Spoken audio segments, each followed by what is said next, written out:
हळदीचं जे काही उत्पादन आहे हे उत्पादन इतर देशामध्ये होत असते। त्यामुळे जगाला भारताची जी ओळख आहे हळदीच्या बाबतीत तो प्रमुख उत्पादक आणि निर्यातदार म्हणून हे मोठ्या प्रमाणावरती आपल्या भारताची जगामध्ये किंवा जागतिक बाजारपेठेमध्ये ओळख आहे। आता हे जे पिकं आहेत हे दोन्ही पिकं कंदवर्गीय आहेत आणि हे दोन्ही कंदवर्गीय असल्यामुळे या दोन्ही पिकांचं जर आपल्याला चांगलं आणि जास्तीत जास्त जर उत्पादन घ्यायचं असेल तर आपल्याला एक पंचसूत्री आम्ही तयार केलेली आहे। त्या पंचसूत्रीवरती आधारित जर आपण शेती केली तर नक्कीच आपली जी काही उत्पादकता आहे ही उत्पादकता वाढवण्यास त्याला मदत होते। कारण कोणतेही पिकं आहेत ह्या कोणत्याही पिकाचा शास्त्रीय अभ्यास केल्याशिवाय जर आपण त्याची लागवड केली तर मग त्याच्यामध्ये आपल्याला म्हणावं असं उत्पादन मिळत नाही किंवा उत्पादकता आपल्याला गाठता येत नाही। तर त्यासाठी आपण प्रामुख्याने ही जी पंचसूत्री आहे याच्यामध्ये जे काही आपण जमीन निवडणार आहात किंवा जी काही आपली जमीन आहे त्या जमिनीची योग्य पद्धतीनं निवड करून त्याच्यामध्ये मशागत जी आहे ही मशागत ही सुरुवातीला योग्य पद्धतीनं करणं गरजेचं आहे। दुसरे जे काही आपण बियाणं वापरत असतो मग ते वेगवेगळ्या जाती आपल्याकडे आहेत त्या वेगवेगळ्या जातीनुसार किंवा आपल्याला ज्या कामासाठी किंवा ज्या कारणासाठी आपल्याला हळदीची लागवड करायची आहे त्यानुसार जातींची निवड करून आपण बीज प्रक्रिया करून त्याची गादी वाप्यावरती लागवड करणं गरजेचं आहे। किंवा पारंपरिक पद्धतीमध्ये आपण सरीवरंब्यावरती लागवड करत होतो तर ते सरीवरंब्यावरती लागवड न करता जर आपण गादी वाप्यावरती लागवड केली तर नक्कीच त्याचा आपल्याला फायदा होतो। सेंद्रिय शेतीचं जे महत्त्व आहे ते महत्त्व आपल्याला पटू लागलेलं आहे आणि त्यासाठी आपण जे काही रासायनिक खतं वापरतो ही रासायनिक खतं वापरत असताना आपण त्याला जर सेंद्रिय खतांची जर जोड दिली तर नक्कीच हे जे उत्पादन आहे की जे काही आपण आपल्या आहारामध्ये त्याचा वापर करत असतो तर त्याच्यासाठी आपल्याला कमीत कमी रासायनिक खतांचा वापर करून जास्तीत जास्त सेंद्रिय खतांचा वापर करून उत्तम गुणवत्तेची हळद कशी पिकवता येईल याचंही नियोजन करणं गरजेचं आहे। त्याचबरोबर या पिकावरती येणारे जे काही कीड आणि रोग आहेत त्याचं नियंत्रण योग्य पद्धतीनं करणं किंबहुना ते येऊ नये म्हणून जर आपण प्रतिबंधात्मक उपाय जर आपण योजले तर नक्कीच आपल्याला जे काही रासायनिक कीटकनाशकावरती किंवा बुरशीनाशकावरती आपला अमाप खर्च होतो हा खर्च आपल्याला कमी करण्यासाठी त्याची मदत होते। आणि सर्वात महत्त्वाचं की जे काही आपण 8.5-9 महिने काबाड कष्ट करून पिकवतो त्याच्यावरती योग्य जर आपण प्रमाणशीर प्रक्रिया जर केली नाही तर मग जे काही आपण पिकवलेलं आहे त्या पिकवलेल्या मालाला ही कवडी मोल भाव मिळत असतो। तर त्या अनुषंगाने आपण हे जे 5 मुद्दे आहेत त्याच्यावरती आपण चर्चा करणार आहोत।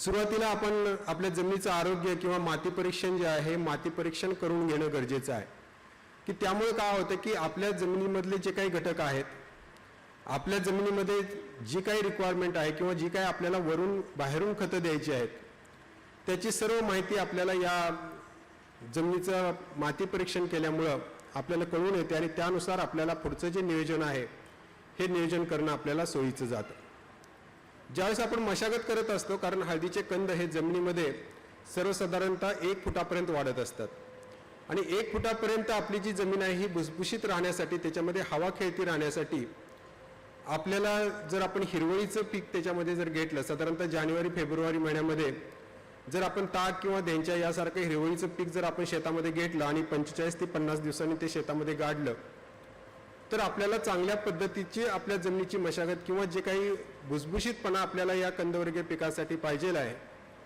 हा भुसभुशीतपणा मिळण्यासाठी आपल्याला त्याचा चांगला फायदा होतो। उभी आडवी नांगरट केल्यामुळे सुद्धा आपल्याला जमिनीच्या जी काही मशागत आहे ही मशागत आपल्याला चांगली करून घेता येते। त्यानंतर आपल्याला महत्त्वाचं हे माहीत पाहिजे की हे जे पीक आहे हे पीक वाढतं कसं कारण प्रत्येक जे काही लिव्हिंग ऑर्गॅनिझम्स आहेत किंवा जसं काही आपण मनुष्य म्हणतो किंवा जे काही सजीव आहेत ह्या सजीवांच्या प्रत्येकाच्या वाढीच्या अवस्था असतात आणि ह्या वाढीच्या अवस्थेनुसार जर आपण त्याचं व्यवस्थापन जर केलं त्याला लागणारं अन्नद्रव्य त्याला लागणारे अन्न घटक हे जर त्याप्रमाणे जर आपण नियोजन जर केलं तर नक्कीच आपल्याला त्याच्यामध्ये जे काही त्याच्या पिकाची गरज आहे त्या योग्य अवस्थेमध्ये योग्य खतं किंवा योग्य लागणारी त्याला जी काही इनपुट्स आहेत ते इनपुट्स आपण देऊ शकतो। साधारणतः हे 8.5 ते 9 महिन्याचं पीक आहे आणि 8.5 ते 9 महिन्यामध्ये हे 4 अवस्थेमधून जात आहे। त्याच्यामध्ये उगवणीची अवस्था नंतर शाकीय वाढीची अवस्था तिसरी जी आहे ती त्याला हळकून सुटण्याची अवस्था आणि चौथी जी अवस्था आहे ते कंद फुगण्याची अवस्था. आता ह्या चारही अवस्थेमधून जात असताना त्या चारही अवस्थेमध्ये लागणारं वातावरण, लागणारं हवामान, त्यासाठी लागणारी अन्न घटक हे वेगवेगळे असतात आणि त्यानुसार आपल्याला नियोजन करणं गरजेचं आहे. सुरुवातीला ज्यावेळेस आपण लागवड करतो त्यावेळेस त्याचं तापमानाची जी गरज असते ती 35 ते 40 डिग्री सेल्सिअस असते आणि त्यामुळे आपण एप्रिल महिन्याच्या पहिल्या 15 ते 15 जूनपर्यंत आपण या पिकांची, दोन्ही पिकांची लागवड जी आहे ती लागवड आपण करू शकतो. जर उशीर लागवडीला आपण केला तर आपल्याला तापमानामध्ये घट येते आणि अशा वेळी मग जे काही निपजणारे कोंब आहेत हे निपजणारे कोंब आपल्याला तेवढ्या कार्यक्षमरित्या बाहेर पडलेले असे जाणवत नाहीत आणि त्यामुळे सुरुवातीलाच जर त्याची वाढ खुंटली तर मग त्याची पुढची जी वाढ आहे ही पुढची वाढ हळूहळू त्याची कमी झालेली दिसते. ज्या काही उगवणीची अवस्था आहे या उगवणीच्या अवस्थेमध्ये बियाणं जे आहे ते बियाणं अंकुर फुटलेलं असणं गरजेचं आहे. म्हणजे बियाण्याची जी सुप्तावस्था आहे ही सुप्तावस्था 2.5 ते 3 महिन्याची असते. ही 2.5 ते 3 महिन्याची सुप्तावस्था पूर्ण झालेली असणं अपेक्षित आहे. जर या बियाण्याची सुप्तावस्था पूर्ण नसेल तर त्या तापमानामुळे किंवा टेम्परेचरमुळे बियाणं हे जमिनीमध्ये सडण्याचा धोका असतो. तर त्यासाठी जे बियाणं सडू नये म्हणून आपण ज्यावेळेस बियाण्याला अंकुर फुटतील त्यावेळेस त्याच्यामध्ये लागवड करणं अपेक्षित आहे. त्याच्यानंतर दुसरी शाकीय वाढीची अवस्था, त्या वाढीच्या अवस्थेसाठी साधारणतः 25 ते 35 डिग्री सेल्सिअस तापमान लागतं की जे आपल्याला जून जुलै महिन्यापासून ते सप्टेंबर ऑक्टोबर महिन्यापर्यंत उपलब्ध असतं आणि त्यावेळेस आर्द्रताही जास्त असते. त्यामुळे या झाडाची जी काही शाकीय वाढ आहे ही शाकीय वाढ अगदी झपाट्याने होत असते. त्यावेळी नत्रयुक्त खतांचा आणि त्याचबरोबर फुटवा हाही होणं अपेक्षित आहे. त्यासाठी स्फुरदयुक्त खतांची मात्रा आपल्याला या अवस्थेमध्ये देणं गरजेचं असतं. तिसरी जी अवस्था आहे ती हळकून सुटण्याची अवस्था आहे. या अवस्थेमध्ये म्हणजे साधारणतः 5व्या महिन्यापासून पुढं 5व्या महिन्यापर्यंत ही शाकीय अवस्था पूर्ण होते आणि 5व्या महिन्यापासून पुढं 7व्या महिन्यापर्यंत हळकून सुटण्याची अवस्था असते. या अवस्थेमध्ये प्रामुख्याने जे काही पानामध्ये साठवलेलं अन्न आहे किंवा पानामध्ये तयार होणारं अन्न आहे हे उत्तमरित्या तयार होणं अपेक्षित आहे की जेणेकरून त्याच्यामध्ये जमिनीमधले जे कंद आहेत ते कंद चांगले फुगले गेले पाहिजेत. आता त्या अवस्थेसाठी जे तापमान लागतं ते साधारणतः 20 ते 25 डिग्री सेल्सिअस तापमान लागतं आणि हे आपल्याकडे नोव्हेंबर डिसेंबर महिन्यामध्ये उपलब्ध असतं आणि त्यामुळे त्याची वाढ जी आहे ती वाढ चांगल्या पद्धतीनं आपल्याला झालेली दिसून येते. आणि शेवटच्या टप्प्यामध्ये ज्यावेळेस कंद फुगणार आहेत त्या अवस्थेमध्ये साधारणतः 7व्या महिन्यापासून पुढे 9व्या महिन्यापर्यंत जवळपास जे काही पानामधलं जे काही अन्न तयार झालेलं आहे हे अन्न तयार झालेलं कंदामध्ये उतरलं गेलं पाहिजे तरच आपल्याला जे काही सरासरी 1 किलोचा कंद जो आहे हा कंद आपल्याला मिळू शकतो. त्याच्यानंतर पुढची जी अवस्था आहे ह्या वेगवेगळ्या अवस्थेचे टप्पे आपल्याला दिसतील. त्याच्यामध्ये वेगवेगळ्या सुधारित जाती संशोधित केलेल्या आहेत. जर आपण पाहिलं तर जवळपास 150पेक्षा जास्त प्रसारित झालेल्या असल्या तरी आपल्या भागामध्ये किंवा आपण ज्यासाठी लागवड करतो आहोत ते आवश्यक आहे. पहिली जी जात आहे ते फुले स्वरूपा नावाची जात आहे. ही जी जात आहे ही महात्मा फुले कृषी विद्यापीठ आहे. परंतु दुर्गुण असं आहे की या जातीच्या हळकुंडांची संख्या जास्त असल्यामुळं या जातीमध्ये कुरकुमींचं प्रमाण हे 3.5 ते 4% जरी असलं तरी अजून मार्केटमध्ये आपल्याकडे फारसं असे कुरकुमीन बेसवरती खरेदीदार नाही आहेत आणि त्यामुळे जी काही त्याची जाडी लांबी याच्यावरतीच अजूनही भाव ठरले जातात आणि त्यामुळे या जातीचा प्रसार शेतकऱ्यांच्या मध्ये किंवा शेतकरी मोठ्या प्रमाणावरती याची लागवड करत आहेत. परंतु या जातीकडून जास्तीत जास्त नफा मिळवण्यासाठी किंवा उत्पादन मिळवण्यासाठी आपल्याला 5% जास्त कुरकुमीन असणाऱ्या जातींची लागवड करणं अपेक्षित आहे. कृष्णा ही जात सुद्धा महात्मा फुले कृषी विद्यापीठाने 1984 साली विकसित केलेली आहे. परंतु या जातीमध्ये कुरकुमींचं प्रमाण अगदीच नगण्य आहे. 2.5 ते 2.8% एवढंच कुरकुमींचं प्रमाण आहे. परंतु एवढंही कुरकुमींचं प्रमाण असलं तरी थोडीशी ही जी काही करपा रोग आहे ह्या करपा रोगाला थोडीशी प्रतिकारक असल्यामुळं अजूनही काही कर्नाटकच्या भागामध्ये किंवा महाराष्ट्राला ॲडजॉइनिंग जो काही कर्नाटकचा भाग आहे त्या भागामध्ये ही कडाप्पा या नावानं या जातीचा लागवड जी आहे ती लागवड केलेली आपल्याला दिसून येते. हे कुरकुमींचं प्रमाण कमी असल्यामुळे अशा पद्धतीनं गाभा जो आहे तो गाभा आपल्याला फिकट रंगाचा दिसतो आणि ज्या जातीमध्ये कुरकुमींचं प्रमाण जास्त आहे तिथं आपल्याला त्याचा गाभा जो आहे तो गडद रंगाचा असे आपल्याला दिसून येतो. राजापुरी ही पश्चिम महाराष्ट्रातली पारंपरिक जात आहे की ज्याचे कंद जे आहे ते कंद अंगठ्यासारखे जाड असतात आणि थोडेसे आकूड असतात. परंतु त्याला एक टिपिकल फ्लेवर असतो की जसा वायगावच्या हळदीला एक वेगळाच फ्लेवर आहे तशा पद्धतीचा हा राजापुरी हळदीला फ्लेवर आहे आणि तो त्या भागामध्येच म्हणजे पश्चिम महाराष्ट्रामध्ये जर ज्या भागामध्ये ते पिकवली जाते त्या भागाच्या गुणवैशिष्ट्यामुळं किंवा तिथले जे काही जमिनीचा मातीचा गुणधर्म आहे त्यामुळं या जातीला तो गुणधर्म प्राप्त आहे आणि या जातीचं भौगोलिक मानांकनही झालेलं आहे. त्याचबरोबर जसं वायगावचं अकोलामध्ये किंवा विदर्भामधल्या अकोला वायगावचं जे काही भौगोलिक मानांकन झालेलं आहे त्याच पद्धतीनं राजापुरी जातीचं सांगली हळद या नावानं जे GI मानांकन किंवा भौगोलिक मानांकन जे आहे ते झालेलं आहे.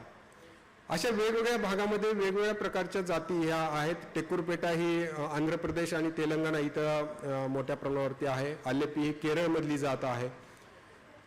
कमी पाण्यावरती आणि साधारणतः कमी कालावधीमध्ये येणारी जात ही ISR प्रगती म्हणून जे भारतीय मसाला पिकाचं संशोधन केंद्र आहे त्यांनी विकसित केलेली जात आहे. त्याचे कुरकुमींचं प्रमाण हे साधारणतः 4.5 ते 5% दरम्यान आपल्याला महाराष्ट्रामध्ये असलेलं आढळून येतं.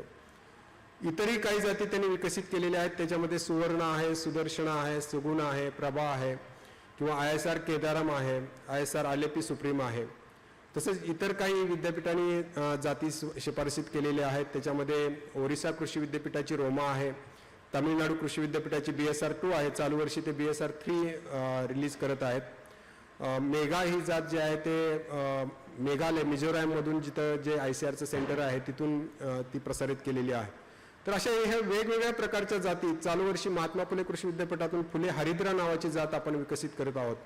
तर अशा ह्या ज्या वेगवेगळ्या जाती आहेत ह्या वेगवेगळ्या जातीचं प्रामुख्यानं आपल्या भागामध्ये कुरकुमींचं प्रमाण ज्या ठिकाणी 5% जास्त आहे अशाच जातींची लागवड किंवा निवड जी आहे ती निवड आपण करणं अपेक्षित आहे की जेणेकरून आपल्याला बाजारपेठेमध्ये जे काही हळदीचा दर आहे तो हळदीचा उठाव आणि दर हा चांगल्या प्रकारचा मिळेल.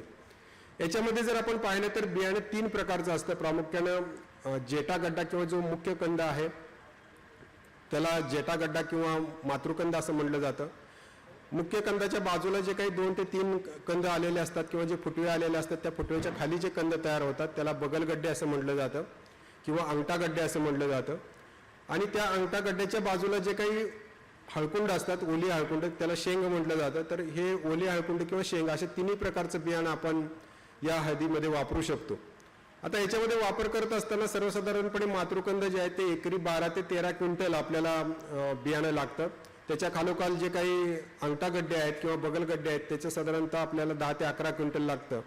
आणि जी काही शेंग आहे ही ओली शेंग किंवा हळकुंड हे साधारणतः आपल्याला 8 ते 9 क्विंटल प्रति एकरी या पद्धतीनं आपल्याला बियाणं जे आहे ते बियाणं आपण वापरत असतो. आता ह्या तिन्ही प्रकारच्या बियाणामध्ये जास्तीत जास्त उत्पादन देण्याची क्षमता जी आहे ही मातृकंदामध्ये आहे. सर्वसाधारणपणे जर आपण योग्य परिस्थिती दिली आणि त्याचं जर व्यवस्थापन जर योग्य केलं अगदी ठिबक सिंचन गादीवापा पद्धतीने जर आपण त्याची लागवड जर आपण केली तर आपल्याला सरासरी 35 ते 40 क्विंटलपर्यंत एकरी आपल्याला या मातृकंदापासून जे आहे ते उत्पादन आपल्याला मिळू शकतं. त्याचीच जर तुलना आपण बगलगड्ड्याशी केली तर साधारणतः ते 32 ते 35 क्विंटलपर्यंत मिळतं. आणि जर शेंगेशी जर आपण तुलना केली तर शेंगेपासून साधारणतः आपल्याला 30 ते 32 क्विंटलपर्यंत एकरी उत्पादन जे आहे ते उत्पादन आपल्याला मिळू शकतं.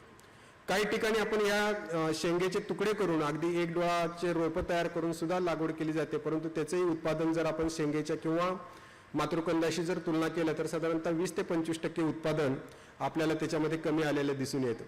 तर लागवड करतेवेळी आपण बीज प्रक्रिया करणं गरजेचं आहे. त्याच्यामध्ये कोणतंही एक आंतरप्रवाही कीटकनाशक किंवा आंतरप्रवाही बुरशीनाशकाचा वापर आपण करू शकता किंवा जैविक पद्धतीने जर आपण लागवड करत असाल किंवा सेंद्रिय पद्धतीने जर आपण लागवड करत असाल तर बीज प्रक्रियेसाठी आपण ट्रायकोड्रामाचा वापर जो आहे हा ट्रायकोड्रामाचा वापर आपण करू शकतो. रासायनिक बीज प्रक्रियेमध्ये आपण क्विनॉल्फॉस किंवा कार्बेंडाझिम याचा वापर करायचा आहे किंवा डायमिथेट किंवा M45 किंवा हे कुठलंही कीटकनाशक बुरशीनाशक उपलब्ध नसेल तर आपण कोणतंही एक आंतरप्रवाही कीटकनाशक आणि आंतरप्रवाही बुरशीनाशक याचा वापर करून जर आपण बीज प्रक्रिया केली. फक्त बीज प्रक्रिया करत असताना ते कमीत कमी अर्धा तास बियाणं किंवा जे काही कंद आहेत ते कंद त्या औषधामध्ये बुडून राहतील याची खबरदारी घेणं अपेक्षित आहे. जैविक खतामध्ये आपण व्यायाम आहे, PSB आहे किंवा ट्रायकोड्रामा आहे याची बीज प्रक्रिया आपण करावी की जेणेकरून आपल्याला सेंद्रिय पद्धतीनं जे काही किडींचा आणि रोगांचा प्रतिबंधात्मक जो आपल्याला बंदोबस्त करायचा आहे किंवा कीड किंवा रोग येऊ नये यासाठी आपल्याला बीज प्रक्रिया करायची आहे. त्यासाठी आपण ट्रायकोड्रामाचा वापर आपण बीज प्रक्रियेमध्ये करू शकतो. जैविक खतांचा वापर आपल्या जमिनीमध्ये जे काही उपलब्ध अन्नघटक आहेत किंवा जे काही जमिनीमध्ये आपण पृथक्करण केल्यानंतर नंतर स्फुरद पालाश याची मात्रा आपल्याला मिळते. तर त्याच्यामध्ये ती जी घटक आहेत ते घटक उपलब्ध करून देण्यासाठी आपण अझोटोबॅक्टर असेल किंवा अझोस्पेरिलमचा वापर आपण करू शकतो. नत्र उपलब्ध करून देण्यासाठी किंवा स्फुरद उपलब्ध करून देण्यासाठी आपण PSBचा वापर आपण करू शकतो. आणि सूक्ष्म अन्नद्रव्यांच्या उपलब्धतेसाठी आपण व्यायामचा वापर जो आहे हा वापर आपण 10 ते 15 ग्रॅम प्रति लिटर पाण्यामध्ये करून त्याच्यामध्ये आपण बीज प्रक्रिया जी आहे ही बीज प्रक्रिया करून आपण लागवड जी आहे ती लागवड आपण करू शकतो. आता याच्यामध्ये जर दोन्ही बीज प्रक्रिया आपल्याला करायची असतील रासायनिक आणि जैविक तर आपण रासायनिक बीज प्रक्रिया अगोदर 2 दिवस करून घ्यायची आहे. बियाणं सावलीमध्ये सुकवायचे आणि लागवड करतेवेळी आपण जैविक जी बीज प्रक्रिया आहे ही जैविक बीज प्रक्रिया करून आपण त्याची लागवड जी आहे ती लागवड आपण करायची आहे. तर लागवडीच्या पद्धतीमध्ये जर आपण पाहिलं तर पारंपरिक पद्धतीमध्ये सरीवरंबा पद्धतीने लागवड केली जाते किंवा जिथं आपल्याला प्रेशराइज्ड इरिगेशन जसं ठिबक सिंचन आहे किंवा तुषार सिंचन आहे याचा वापर करता येणं शक्य नसेल तर आपण सरीवरंबा पद्धत जे सोड पाण्याने किंवा पाट पाण्याने आपण देतो त्यासाठी आपण या सरीवरंबा पद्धतीचा वापर आपण करतो. जर आपल्याकडे ठिबक किंवा गादीवापा असेल तर आपण रुंद वरंबा किंवा गादीवापा पद्धतीची आपण शिफारस केलेली आहे. तर सरीवरंबा पद्धतीमध्ये थोडंसं बियाणं जास्त लागतं कारण याच्यामध्ये आपण सरी जी आहे ती सरी आपण सर्वसाधारणपणे 3 ते 3.5 फुटाची सरी सोडत असतो आणि सरीच्या दोन्ही बाजूला 1-1 फुटावरती आपण या कंदांची जी काही लागवड आहे ही लागवड आपण करतो. सर्वसाधारणपणे सरीवरंब्यावरती आपण लागवड केली तर एकरी जवळपास आपल्याला 12 ते 13 क्विंटल बियाणं लागतं. त्याचऐवजी जर आपण गादीवाप्यावरती लागवड केली तर आपल्याला 10 ते 11 क्विंटलमध्ये आपल्याला याचं बियाणं जे आहे ते बियाणं आपल्याला लागत असतं. आता याच्यामध्ये बियाणं जास्त असून सुद्धा उत्पादन कमी काय येतं तर ज्यावेळेस आपण वरंब्याच्या दोन्ही बाजूला जी लागवड करतो आहोत तर ह्या दोन्ही बाजूला लागवड केल्यानंतर जिथं गोल ठिंब आहे तिथं आपण या कंदाची लागवड करत असतो आणि त्याच्या बाजूला ज्यावेळेस आपण सरीने पाणी सोडत असतो किंवा पाट पाण्याने पाणी सोडतो त्यावेळेस सरीच्या बाजूला जी असलेली हळद आहे ही सरीच्या बाजूची हळद ही अशा पद्धतीने सूर्यप्रकाशाला उघडी पडते आणि सूर्यप्रकाशाला उघडी पडली की मग ती हिरवी पडते आणि हिरवी पडली की त्याची वाढ जी आहे ती वाढ खुंटली जाते आणि त्यामुळे सरासरी जी काही कंदांची आपल्याला उत्पादकता 1 किलो पाहिजे ती या पद्धतीमध्ये आपल्याला 1 किलोपर्यंत जाता येत नाही. साधारणतः 500 ते 600 ग्रॅमपर्यंत प्रति झाड आपण याच्यामध्ये आपल्याला कंद मिळतात. त्यामुळे एकरी जवळपास आपण 25,000 कंद जरी लावले तरी 600 ग्रॅम जरी प्रत्येक कंदाचं उत्पादन म्हणलं तरी 150 क्विंटल जे आपण वाळून सुकवून जे आहे ते साधारणतः 1:5 या प्रमाणामध्ये आहे म्हणजे 30 क्विंटलपर्यंतच आपल्याला याच्यामध्ये उत्पादकता मिळते.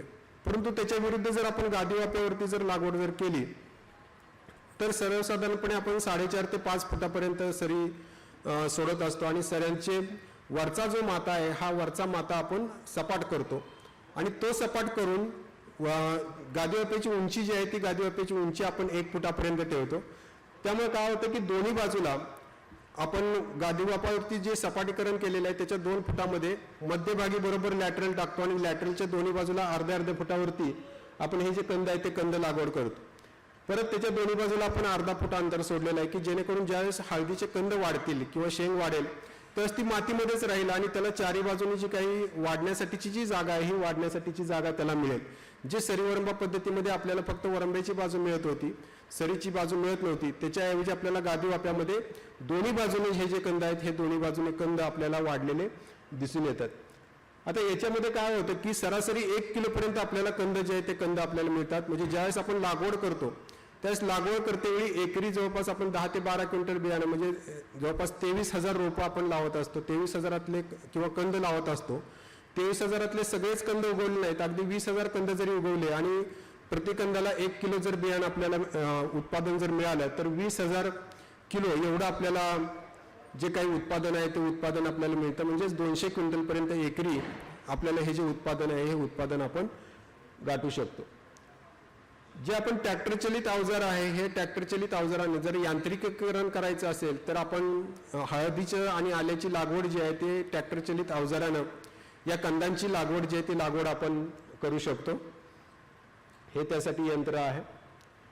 मी मगाशी सांगितलं की आपण हळदीची रोपं तयार करून सुद्धा लागवड करू शकतो परंतु त्याच्यामध्ये उत्पादन कमी येतं.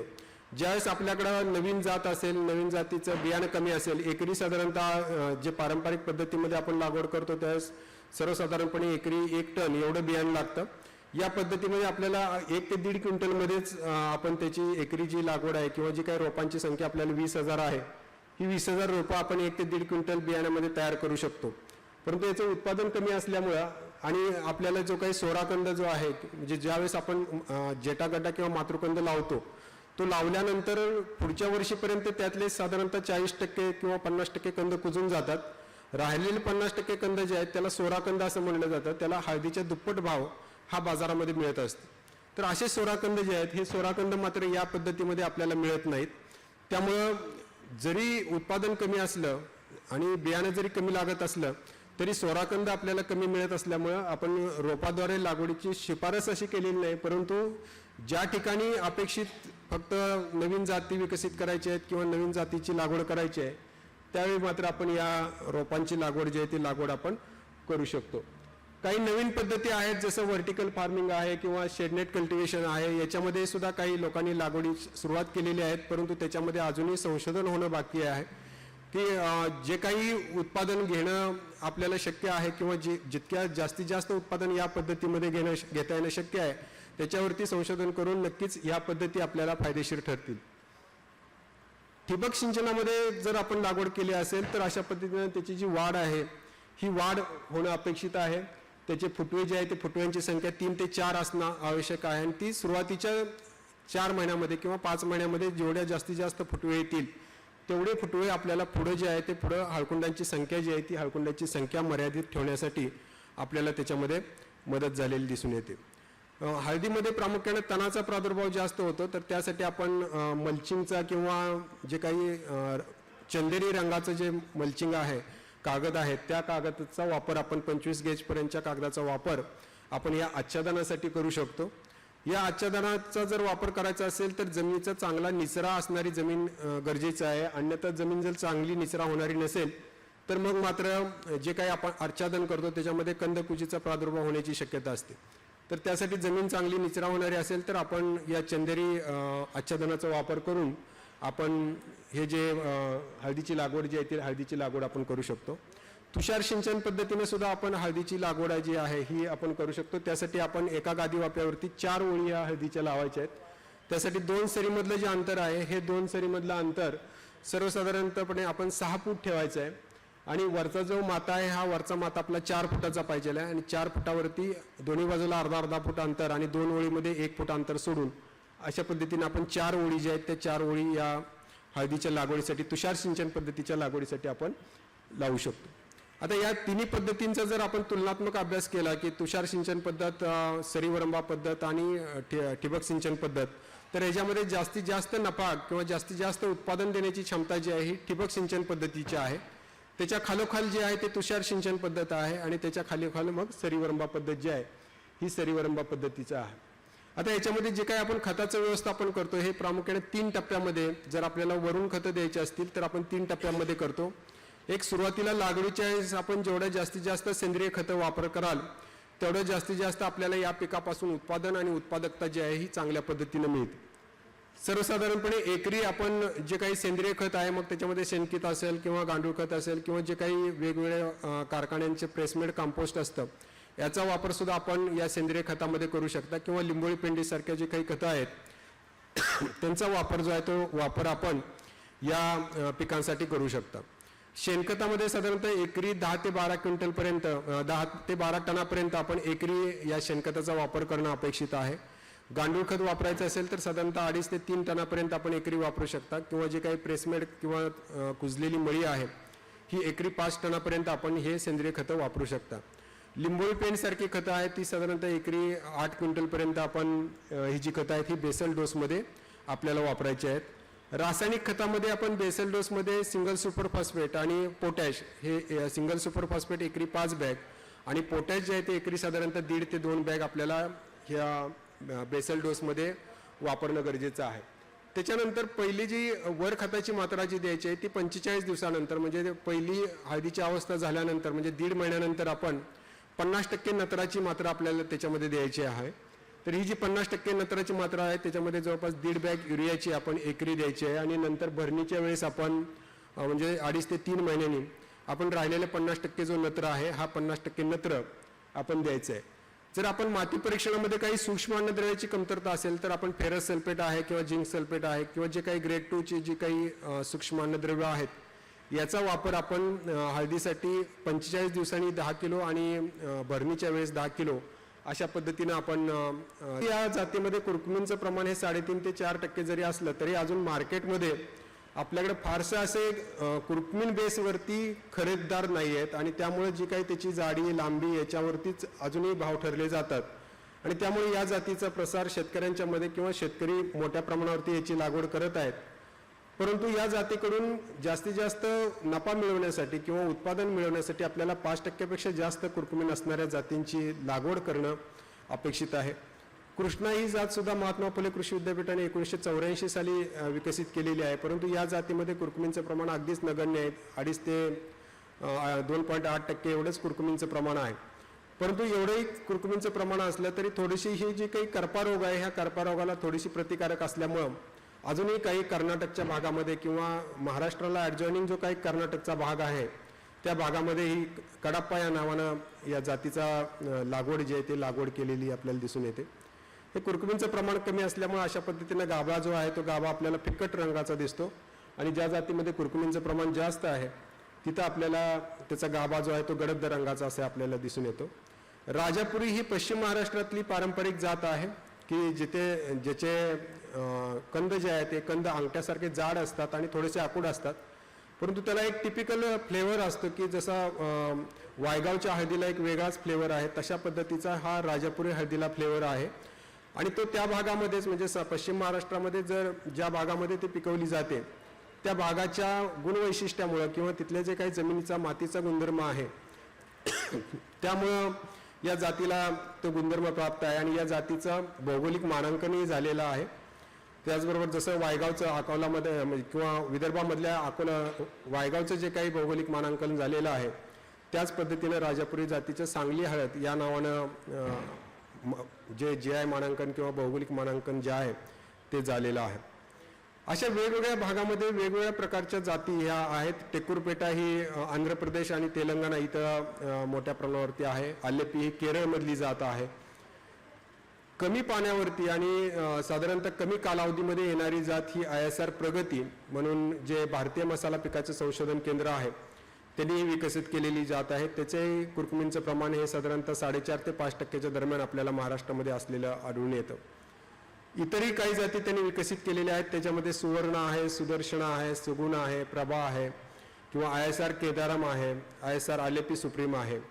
तसंच इतर काही विद्यापीठांनी जाती शिफारसीत केलेल्या आहेत. त्याच्यामध्ये ओरिसा कृषी विद्यापीठाची रोमा आहे, तामिळनाडू कृषी विद्यापीठाची BSR2 आहे. चालू वर्षी ते BSR3 रिलीज करत आहेत. मेघा ही जात जी आहे ते मेघालय मिझोराममधून जिथं जे ICRचं सेंटर आहे तिथून ती प्रसारित केलेली आहे.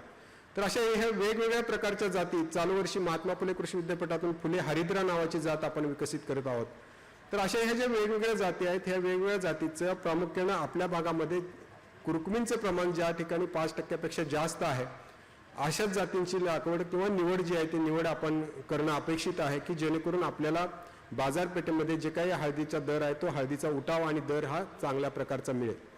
याच्यामध्ये जर आपण पाहिलं तर बियाणे 3 प्रकारचं असतं. प्रामुख्यानं जेटागड्डा किंवा जो मुख्य कंद आहे त्याला जेटागड्डा किंवा मातृकंद असं म्हटलं जातं.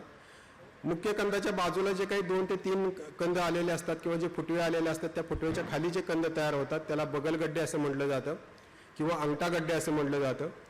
आणि त्या अंगठागड्ड्याच्या बाजूला जे काही हळकुंड असतात ओली हळकुंड त्याला शेंग म्हटलं जातं. तर हे ओली हळकुंड किंवा शेंग अशा 3 प्रकारचं बियाणं आपण या हळदीमध्ये वापरू शकतो. आता याच्यामध्ये वापर करत असताना सर्वसाधारणपणे मातृकंद जे आहे ते एकरी 12 ते 13 क्विंटल आपल्याला बियाणं लागतं. त्याच्या खालोखाल जे काही अंगठागड्डे आहेत किंवा बगलगड्डे आहेत त्याचं साधारणतः आपल्याला 10 ते 11 क्विंटल लागतं. आणि जी काही शेंग आहे ही ओली शेंग किंवा हळकुंड हे साधारणतः आपल्याला 8 ते 9 क्विंटल प्रति एकरी या पद्धतीनं आपल्याला बियाणं जे आहे ते बियाणं आपण वापरत असतो. आता ह्या 3 प्रकारच्या बियाणामध्ये जास्तीत जास्त उत्पादन देण्याची क्षमता जी आहे ही मातृकंदामध्ये आहे. सर्वसाधारणपणे जर आपण योग्य परिस्थिती दिली आणि त्याचं जर व्यवस्थापन जर योग्य केलं अगदी ठिबक सिंचन गादीवापा पद्धतीने जर आपण त्याची लागवड जर आपण केली तर आपल्याला सरासरी 35 ते 40 क्विंटलपर्यंत एकरी आपल्याला या मातृकंदापासून जे आहे ते उत्पादन आपल्याला मिळू शकतं. त्याचीच जर तुलना आपण बगलगड्ड्याशी केली तर साधारणतः ते 32 ते 35 क्विंटलपर्यंत मिळतं आणि जर शेंगेशी जर आपण तुलना केली तर शेंगेपासून साधारणतः आपल्याला 30 ते 32 क्विंटलपर्यंत एकरी उत्पादन जे आहे ते उत्पादन आपल्याला मिळू शकतं. काही ठिकाणी आपण या शेंगेचे तुकडे करून अगदी एक डोळाचे रोपं तयार करून सुद्धा लागवड केली जाते, परंतु त्याचंही उत्पादन जर आपण शेंगेच्या किंवा मातृकंदाशी जर तुलना केलं तर साधारणतः 20 ते 25% उत्पादन आपल्याला त्याच्यामध्ये कमी आलेलं दिसून येतं. तर लागवड करतेवेळी आपण बीज प्रक्रिया करणं गरजेचं आहे. त्याच्यामध्ये कोणतंही एक आंतरप्रवाही कीटकनाशक किंवा आंतरप्रवाही बुरशीनाशकाचा वापर आपण करू शकता किंवा जैविक पद्धतीने जर आपण लागवड करत असाल किंवा सेंद्रिय पद्धतीने जर आपण लागवड करत असाल तर बीज प्रक्रियेसाठी आपण ट्रायकोड्रामाचा वापर जो आहे हा ट्रायकोड्रामाचा वापर आपण करू शकतो. रासायनिक बीज प्रक्रियेमध्ये आपण क्विनॉल्फॉस किंवा कार्बेंडाझिम याचा वापर करायचा आहे किंवा डायमिथेट किंवा M45 किंवा हे कुठलंही कीटकनाशक बुरशीनाशक उपलब्ध नसेल तर आपण कोणतंही एक आंतरप्रवाही कीटकनाशक आणि आंतरप्रवाही बुरशीनाशक याचा वापर करून जर आपण बीज प्रक्रिया केली, फक्त बीज प्रक्रिया करत असताना ते कमीत कमी अर्धा तास बियाणं किंवा जे काही कंद आहेत ते कंद त्या औषधामध्ये बुडून राहतील याची खबरदारी घेणं अपेक्षित आहे. जैविक खतामध्ये आपण व्यायाम आहे, PSB आहे किंवा ट्रायकोड्रामा आहे याची बीज प्रक्रिया आपण करावी की जेणेकरून आपल्याला सेंद्रिय पद्धतीनं जे काही किडींचा आणि रोगांचा प्रतिबंधात्मक जो आपल्याला बंदोबस्त करायचा आहे किंवा कीड किंवा रोग येऊ नये यासाठी आपल्याला बीज प्रक्रिया करायची आहे. त्यासाठी आपण ट्रायकोड्रामाचा वापर आपण बीज प्रक्रियेमध्ये करू शकतो. जैविक खतांचा वापर आपल्या जमिनीमध्ये जे काही उपलब्ध अन्न घटक आहेत किंवा जे काही जमिनीमध्ये आपण पृथक्करण केल्यानंतर नत्र स्फुरद पालाश याची मात्रा आपल्याला मिळते, तर त्याच्यामध्ये ती जी घटक आहेत ते घटक उपलब्ध करून देण्यासाठी आपण अझोटोबॅक्टर असेल किंवा अझोस्पेरिलमचा वापर आपण करू शकतो. नत्र उपलब्ध करून देण्यासाठी किंवा स्फुरद उपलब्ध करून देण्यासाठी आपण PSBचा वापर आपण करू शकतो आणि सूक्ष्म अन्नद्रव्यांच्या उपलब्धतेसाठी आपण व्यायामचा वापर जो आहे हा वापर आपण 10 ते 15 ग्रॅम प्रति लिटर पाण्यामध्ये करून त्याच्यामध्ये आपण बीज प्रक्रिया जी आहे ही बीज प्रक्रिया करून आपण लागवड जी आहे ती लागवड आपण करू शकतो. आता याच्यामध्ये जर दोन्ही बीज प्रक्रिया आपल्याला करायची असतील रासायनिक आणि जैविक तर आपण रासायनिक बीज प्रक्रिया अगोदर 2 दिवस करून घ्यायची आहे, बियाणं सावलीमध्ये सुकवायचे आणि लागवड करतेवेळी आपण जैविक जी बीज प्रक्रिया ही जैविक बीज प्रक्रिया करून आपण त्याची लागवड जी आहे ती लागवड आपण करायची आहे. तर लागवडीच्या पद्धतीमध्ये जर आपण पाहिलं तर पारंपरिक पद्धतीमध्ये सरीवरंबा पद्धतीने लागवड केली जाते किंवा जिथं आपल्याला प्रेशराइज्ड इरिगेशन जसं ठिबक सिंचन आहे किंवा तुषार सिंचन आहे याचा वापर करता येणं शक्य नसेल तर आपण सरीवरंबा पद्धत जे सोड पाण्याने किंवा पाट पाण्याने आपण देतो त्यासाठी आपण या सरीवरंबा पद्धतीचा वापर आपण करतो. जर आपल्याकडे ठिबक किंवा गादीवापा असेल तर आपण रुंद वरंबा किंवा गादीवापा पद्धतीची आपण शिफारस केलेली आहे. तर सरीवरंबा पद्धतीमध्ये थोडंसं बियाणं जास्त लागतं कारण याच्यामध्ये आपण सरी जी आहे ती सरी आपण सर्वसाधारणपणे 3 ते 3.5 फुटाची सरी सोडत असतो आणि सरीच्या दोन्ही बाजूला 1-1 फुटावरती आपण या कंदांची जी काही लागवड आहे ही लागवड आपण करतो. सर्वसाधारणपणे सरीवरंब्यावरती आपण लागवड केली तर एकरी जवळपास आपल्याला 12 ते 13 क्विंटल बियाणं लागतं. त्याचऐवजी जर आपण गादीवाप्यावरती लागवड केली तर आपल्याला 10 ते 11 क्विंटलमध्ये आपल्याला याचं बियाणं जे आहे ते बियाणं आपल्याला लागत असतं. आता याच्यामध्ये बियाणं जास्त असून सुद्धा उत्पादन कमी काय येतं तर ज्यावेळेस आपण वरंब्याच्या दोन्ही बाजूला जी लागवड करतो आहोत तर ह्या दोन्ही बाजूला लागवड केल्यानंतर जिथं गोल ठिंब आहे तिथं आपण या कंदाची लागवड करत असतो आणि त्याच्या बाजूला ज्यावेळेस आपण सरीने पाणी सोडत असतो किंवा पाट पाण्याने पाणी सोडतो त्यावेळेस सरीच्या बाजूला जी असलेली हळद आहे ही सरीच्या बाजूची हळद ही अशा पद्धतीने सूर्यप्रकाशाला उघडी पडते आणि सूर्यप्रकाशाला उघडी पडली की मग ती हिरवी पडते आणि हिरवी पडली की त्याची वाढ जी आहे ती वाढ खुंटली जाते आणि त्यामुळे सरासरी जे काही कंदांची आपल्याला उत्पादकता 1 किलो पाहिजे ती या पद्धतीमध्ये आपल्याला 1 किलोपर्यंत जाता येत नाही. साधारणतः 500 ते 600 ग्रॅमपर्यंत प्रति झाड आपण याच्यामध्ये आपल्याला कंद मिळतात. त्यामुळे एकरी जवळपास आपण 25,000 कंद जरी लावले तरी 600 ग्रॅम जरी प्रत्येक कंदाचं उत्पादन म्हणलं तरी 150 क्विंटल जे आपण वाळून सुकवून जे आहे ते साधारणतः 1/5 या प्रमाणामध्ये आहे म्हणजे 30 क्विंटलपर्यंतच आपल्याला याच्यामध्ये उत्पादकता मिळते. परंतु त्याच्या विरुद्ध जर आपण गादीवाप्यावरती जर लागवड जर केली तर सर्वसाधारणपणे आपण 4.5 ते 5 फुटापर्यंत सरी सोडत असतो आणि सऱ्यांचे वरचा जो माथा आहे हा वरचा माथा आपण सपाट करतो आणि तो सपाट करून गादीवाप्याची उंची जी आहे ती गादीवाप्याची उंची आपण 1 फुटापर्यंत ठेवतो. त्यामुळे काय होतं की दोन्ही बाजूला आपण गादीवापावरती जे सपाटीकरण केलेलं आहे त्याच्या 2 फुटामध्ये मध्यभागी बरोबर लॅटरल टाकतो आणि लॅटरलच्या दोन्ही बाजूला अर्ध्या फुटावरती आपण हे जे कंद आहे ते कंद लागवड करतो. परत त्याच्या दोन्ही बाजूला आपण अर्धा फूट अंतर सोडलेलं आहे की जेणेकरून ज्यावेळेस हळदीचे कंद वाढतील किंवा शेंग वाढेल तरच ती मातीमध्येच राहील आणि त्याला चारी बाजूने जी काही वाढण्यासाठीची जी जागा आहे ही वाढण्यासाठीची जागा त्याला मिळेल. जे सरीवरंबा पद्धतीमध्ये आपल्याला फक्त वरंब्याची बाजू मिळत होती, सरीची बाजू मिळत नव्हती, त्याच्याऐवजी आपल्याला गादी वाप्यामध्ये दोन्ही बाजूने हे जे कंद आहेत हे दोन्ही बाजूने कंद आपल्याला वाढलेले दिसून येतात.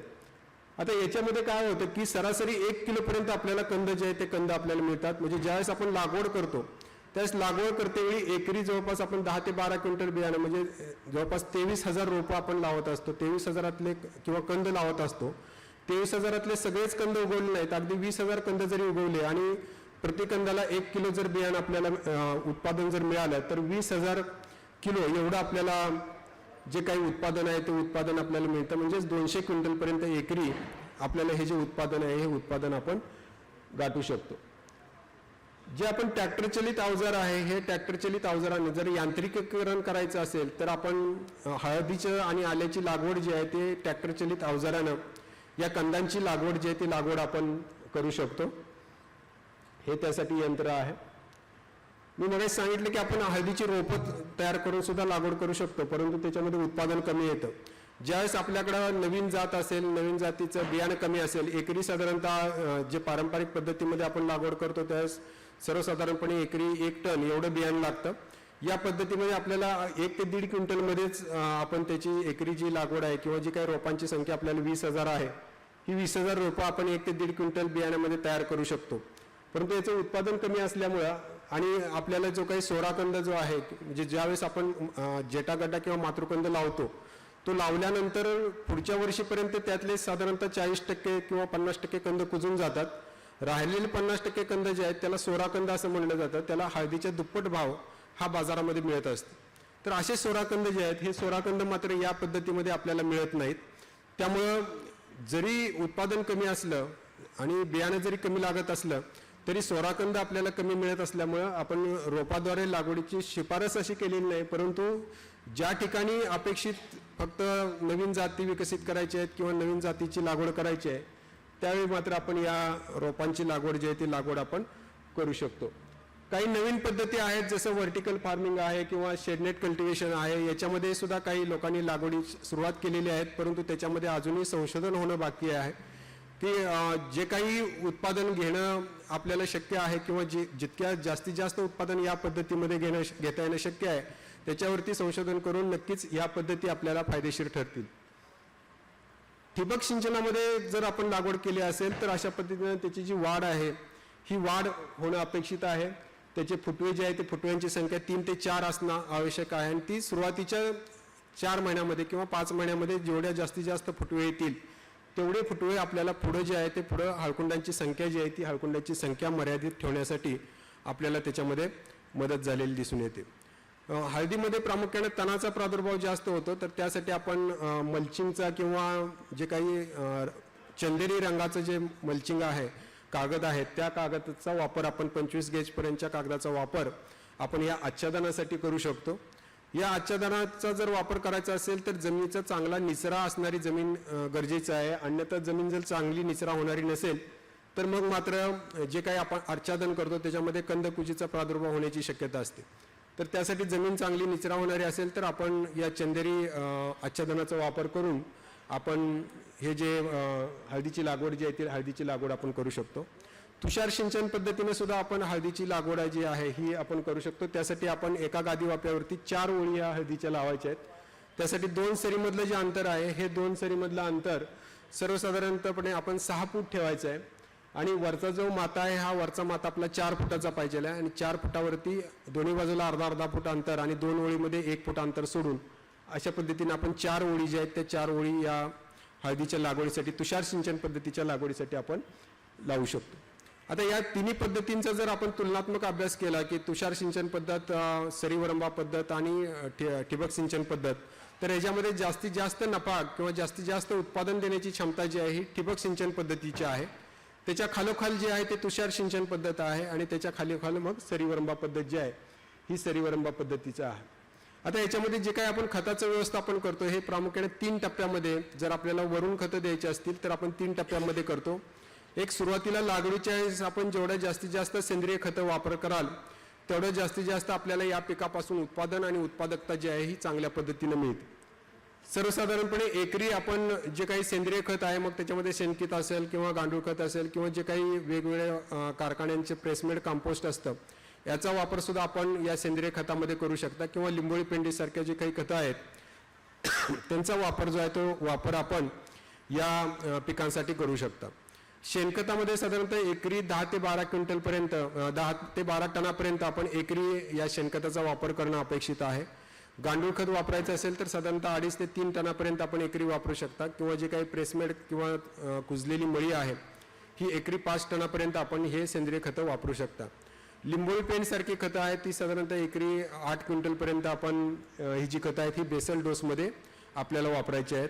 रासायनिक खतामध्ये आपण बेसल डोसमध्ये सिंगल सुपर फॉस्फेट आणि पोटॅश हे सिंगल सुपर फॉस्फेट एकरी 5 बॅग आणि पोटॅश जे आहे ते एकरी साधारणतः 1.5 ते 2 बॅग आपल्याला ह्या बेसल डोसमध्ये वापरणं गरजेचं आहे. त्याच्यानंतर पहिली जी वर खताची मात्रा जी द्यायची आहे ती 45 दिवसानंतर म्हणजे पहिली हळदीची अवस्था झाल्यानंतर म्हणजे 1.5 महिन्यानंतर आपण 50% नत्राची मात्रा आपल्याला त्याच्यामध्ये द्यायची आहे. तर ही जी 50% नत्राची मात्रा आहे त्याच्यामध्ये जवळपास 1.5 बॅग युरियाची आपण एकरी द्यायची आहे आणि नंतर भरणीच्या वेळेस आपण म्हणजे 2.5 ते 3 महिन्यांनी आपण राहिलेले 50% जो नत्र आहे हा 50% नत्र आपण द्यायचं आहे. जर आपण माती परीक्षणामध्ये काही सूक्ष्म अन्नद्रव्याची कमतरता असेल तर आपण फेरस सल्फेट आहे किंवा झिंक सल्फेट आहे किंवा जे काही ग्रेड 2 ची जी काही सूक्ष्म अन्नद्रव्य आहेत याचा वापर आपण हळदीसाठी 45 दिवसांनी 10 किलो आणि भरणीच्या वेळेस 10 किलो अशा पद्धतीनं आपण